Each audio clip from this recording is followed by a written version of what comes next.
अगर आप भी चाहते हैं कि आपन म्यूजिक के वीडियो सबसे पहले आप तक पहुंचे, तो लाल बटन को दबाकर चैनल को सब्सक्राइब जरूर कर ले और साथ में बेल आइकन को दबाना ना भूलें। आप सुन रहे रामू सिंह के आवाज में।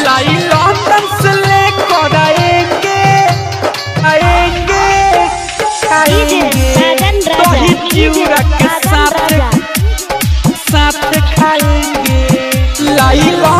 से लेकर आएंगे, आएंगे, आएंगे, लंदन से लेकर आएंगे, दही चिउरा के साथ खाएंगे, दही चिउरा के साथ खाएंगे, खाएंगे।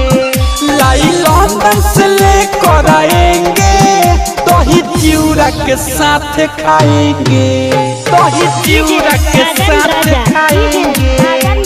आप सुन रहे रामू सिंह के आवाज में। लंदन से लेकर आएंगे, आएंगे, खाएंगे, दही चिउरा के साथ साथ खाएंगे। लगी भले ठंडा तो हब नहाई, छतवा पर चढ़ी के पतंग उड़ाई, छतवा पर चढ़ी के लगी भले ठंडा तो हब नहाई, छतवा पर चढ़ी के पतंग उड़ाई, पतंग उड़ाई। हम केहू से नहीं डराएंगे, डराएंगे, डराएंगे, हम केहू से नहीं डराएंगे, दही चिउरा साथ लाई खूब खाएंगे, दही चिउरा के साथ खाएंगे। आप सुन रहे रामू सिंह के आवाज में। लंदन से लेकर आएंगे, आएंगे, खाएंगे, दही चिउरा के साथ साथ खाएंगे।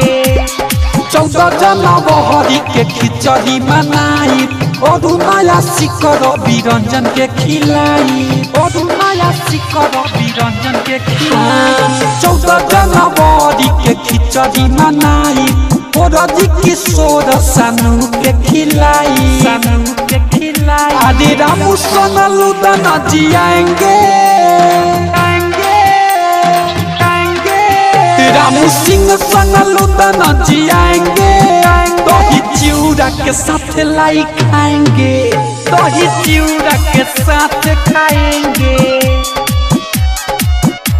खाएंगे। लंदन से लेकर आएंगे, दही चिउरा के साथ खाएंगे।